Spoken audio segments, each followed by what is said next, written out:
mukhang tumatalima na, no?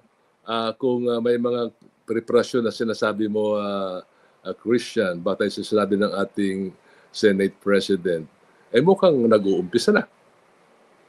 Opo.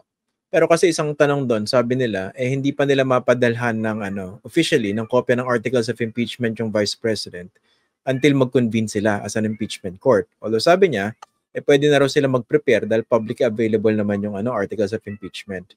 Is that meron bang sense yung ganung position po?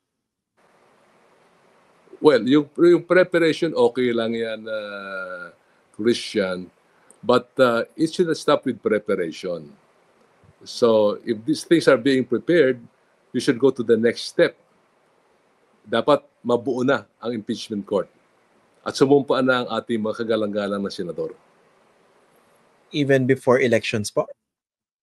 Even before elections, Christian, because nasabi ko nga yung diskusyon sa Constitutional Commission, it is a time-compelling significant mechanism sa ating saligang batas.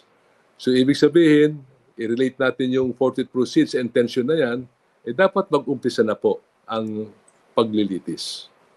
Okay. Yung kanina pong binanggit nyo, no, na you were of the belief that the impeachment trial can continue or carry over into the next Congress. Ano po ba yung basihan nun? Na yung susunod na miyembro ng Senado, mga miyembro ng Senado, pwede nilang ituloy yung trial? Opo. Mayroon pong desisyon ang Korte Suprema po dyan, Christian, tungkol sa continuing character of the Senate. Ang kaso po ay ang kaso Pimentel Jr. versus Joint Canvassing Committee for the President and Vice President. Ano pong sinasabi sa desisyon na ito? While it is true, sabi ng Resolution en banc ng Korte Suprema, na functus officio na ang Kongreso insofar as legislation is concerned, but it is not functus officio insofar as non-legislation matters. So pwede. Like sitting as a joint canvassing board. That is a non-legislation work, pero pwedeng ipagpatuloy ng Senado. What is to me the other non-legislative work? Impeachment proceedings. So, ibig sabihin po nito, legislation is stop, okay? Pero yung trabaho na hindi non-legislation is continuing magpalit-palit man ang bilang ng Kongreso, 19th, 20th Congress. As a matter of fact, Christian, since our impeachment proceeding was drawn from the U.S. experience, may isa pong hukom, isang huwes. Ang pangalan po ay John Pickering.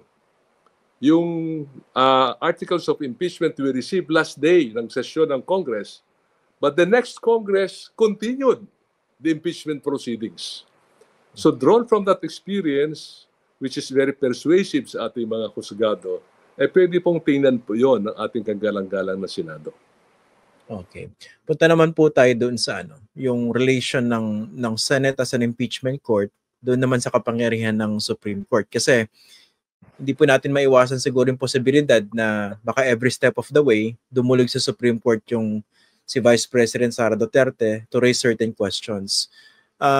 On principle, ano lang po ba yung mga pwedeng panghimasukan ng Supreme Court vis-a-vis doon po sa trabaho ng Senado bilang isang impeachment court?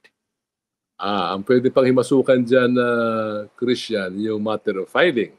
Pwede ba mag-file ang impeachment complaint within the same year? Pwede manghimasok po dyan ang Korte Suprema. As a matter of fact, sa isang decision, Francisco versus House of Representatives, yan po ay niresolve ng Korte Suprema through Justice Carpio Morales. But, Christian, the moment it starts, there is another Supreme Court decision saying the meaning of sole power. Hindi na manghihimasok ang Korte Suprema because that is the sole. The word is sole power to try and to decide. It's a political act now, so hands off totally ang Korte Suprema.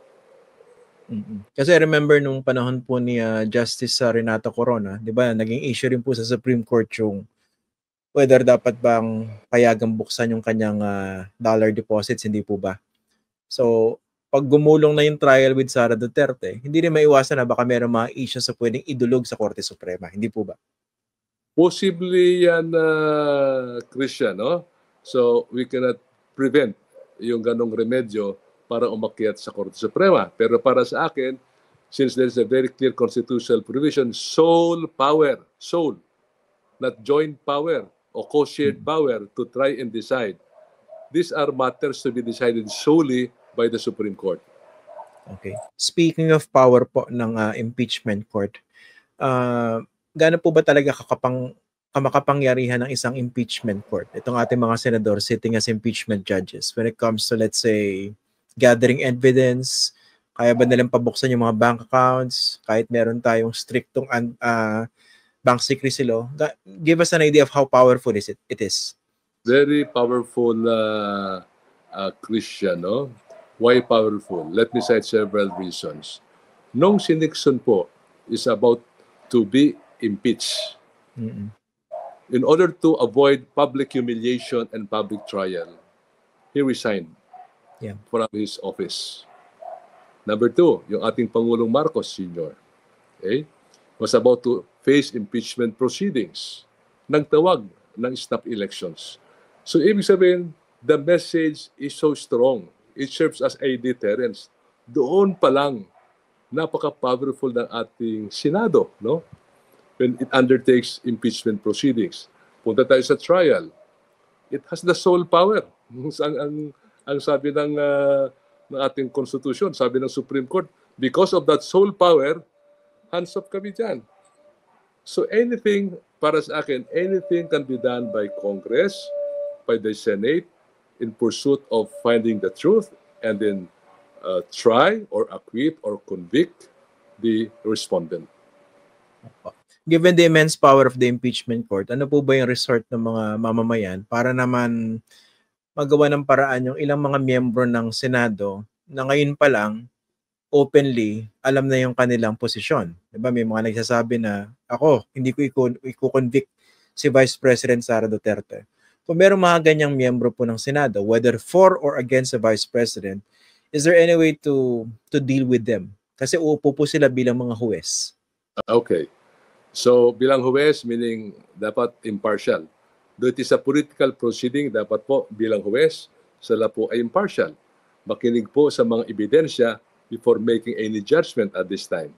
Mukhang premature to make any judgment. Ano magagawa po ng ating taong bayan, mamamayan? There are many ways po. Pwedeng tawagan po ang senador na yan, pwede pong sumulat, make representation, makipagkita sa kanya, or through letters to the editor.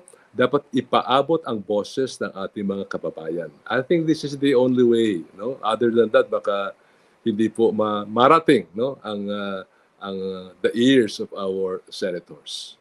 But they cannot be compelled. These kinds of senators cannot be compelled to inhibit po, no, because that is personal to them. That's correct. Oo.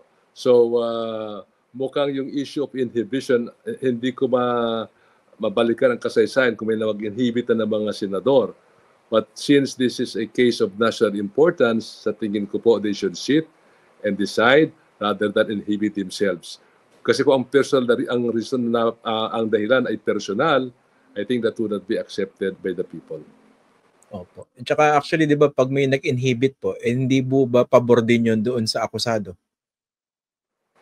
Totoo po yan, dahil kung bilang po ang pag-uusapan at hindi maabot yung bilang na 2/3 ng bilang ng senador, hindi po, wala pong desisyon ang ating Senado to convict a person who is the respondent in the case.